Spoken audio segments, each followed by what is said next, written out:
High to all. ஒரு traditional food தான் இன்றைக்கி நம்ம செய்ய போகிறோம். அந்த காலத்தில் ரொம்ப ஹெல்த்தியாக இருக்கிறதுக்கு யூஸ் பண்ண ஒன் ஆஃப் த பிடி கருணைக்கிழங்கு. இது வந்து பார்த்திங்கன்னா உடம்புக்கு ரொம்ப ஹெல்த்துக்கு நல்லது. இது நிறைய பேர் இப்போ மறந்துட்டாங்க. பட் ஹெல்த் கான்சியஸ் மூலமாக திரும்பவும் எல்லாம் இப்போ சமைக்கவும் ஆரம்பிச்சிட்டாங்க. பிடிக்கரணையை எடுத்து மண் எல்லாம் நல்லா வாஷ் பண்ணிக்கலாம். வாஷ் பண்ணிவிட்டு ப்ரெஷர் குக்கரில் வச்சு ஒரு 2 விசிலுக்கு விட்டுடலாம். ரொம்ப விட்டிங்கன்னா குழஞ்சிரும். எடுத்துகிட்டு அது நல்லா ஸ்கின்னெல்லாம் எடுத்துகிட்டு பாதி பாதியாக கட் பண்ணிக்கலாம். உங்களுக்கு என்ன சைஸ் வேணுமோ பொடி பொடியாக வேணாலும் கட் பண்ணிக்கோங்க, இல்லை பெருசாகவும் போட்டுக்கலாம். கொஞ்சம் நல்லா கொலைய வெந்துச்சுன்னா நல்லாயிருக்கும். இதுக்கு தேவையான சின்ன வெங்காயம், கொஞ்சம் பெரிய வெங்காயம், பூண்டு எல்லாமே எடுத்து வச்சுருக்கேன். ஃபஸ்ட்டு கடாயில் எண்ணெய் ஊற்றி காய்ச்ச உடனே கடுகு, வெந்தயம், கொஞ்சம் ஜீரகம் போட்டுக்கிறேன். அது கூட கொஞ்சம் சின்ன வெங்காயம் தாளிப்பு வடகம் இருக்கும் இல்லைங்களா, அது கொஞ்சம் போட்டுக்கிறேன். புளிக்குழம்பு தானே இது, ஸோ கொஞ்சம் நல்லா வாசனையாக இருக்கும். ஸோ ஒரு கைப்பிடி நிறைய ஒரு 10-20 சின்ன வெங்காயம், ஒரு ஆஃப் பெரிய வெங்காயம், ஒரு 10 பல் பூண்டு, கருவேப்பிலை எல்லாமே போட்டு ஓரளவுக்கு எண்ணெயில் லேசாக வதக்கிக்கலாம்.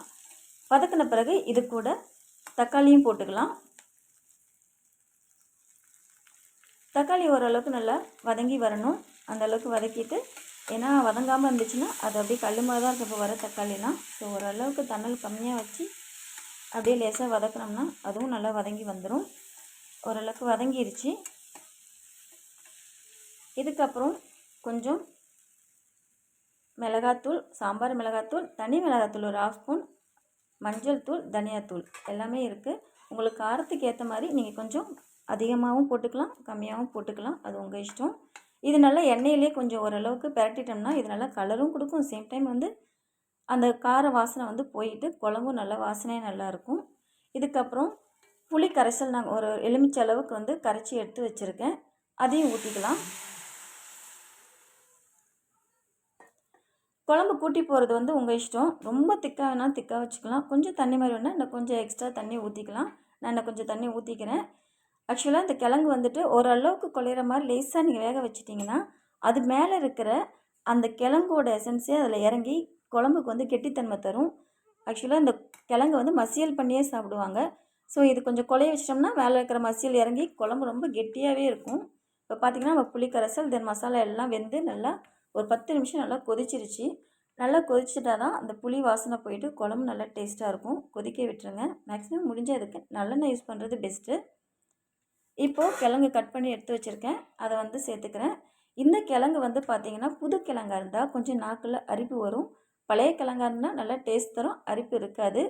ஆனால் புது கிழங்கா இருந்தால் கூட நம்ம புளி ஊற்றி வச்சுருக்கோம். ஆனால் வச்சு ஒரு 4-5 மணி நேரம் கழித்து நீங்கள் செஞ்சிங்கன்னா அதில் ஊறிட்ட பிறகு அந்த அரிப்புத்தன்மை இருக்காது, டேஸ்ட்டும் நல்லாயிருக்கும். நாள் நைட்டு எடுத்து வச்சுட்டு குழம்புலாம் பண்ணிவிட்டு அடுத்த நாள் சாப்பிட்டோம்னா இன்னமும் நல்லாவே இருக்கும். இப்போ பார்த்திங்கன்னா கிண்ட கிண்ட அந்த கிழங்கு மேலே இருக்கிற கொஞ்சம் கொஞ்சம் அந்த இது வந்து கரைஞ்சி குழம்பே நல்லா திக்காகவே ஆகிடுச்சு. நான் தண்ணி மாதிரி தானே வந்து புளி கரைசல் வச்சுருந்தேன், நல்லா திக்காகிடுச்சு. இன்னும் ஒரு 5 நிமிஷம் கொதிக்க விட்டோம்னா இன்னும் நல்லாவே அது திக்னஸ் கொடுத்துரும். இப்போ குழம்புக்கு தேவையான உப்பு நான் போட்டுக்கிறேன். போட்டு நல்லா கலக்கிட்டு 5 நிமிஷம் கொதிக்க விட்டோம்னா நம்மளோட டேஸ்டியான பிடிக்கரணை கிழங்கு ரொம்ப ஹெல்த்துக்கு நல்லது. கண்டிப்பாக ட்ரை பண்ணி பாருங்கள். நம்ம குழம்பு ரெடி. இப்போது இது பார்த்திங்கன்னா one of the traditional food. But இப்போ நான் டேஸில் இதெல்லாம் வந்து எல்லாம் மாறிப்போச்சு. எல்லா கிழங்குகள்லையும் பார்த்திங்கன்னா சுகர் அதிகமாக இருக்கும். இதில் மட்டும்தான் நார் சத்தும் ஹெல்த்தியான ஒரு சத்து கொடுக்கக்கூடியதாகவும் இருக்குது. இது வந்து சுகர் பேஷண்ட்ஸ்லேருந்து எல்லாருமே சாப்பிட்லாம். கண்டிப்பாக ட்ரை பண்ணுங்கள்.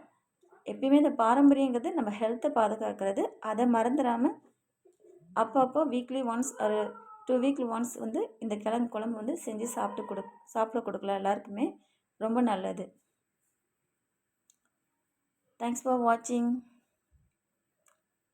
பிடிச்சிருந்தால் லைக் பண்ணுங்கள், சப்ஸ்கிரைப் பண்ணுங்கள். பாய்.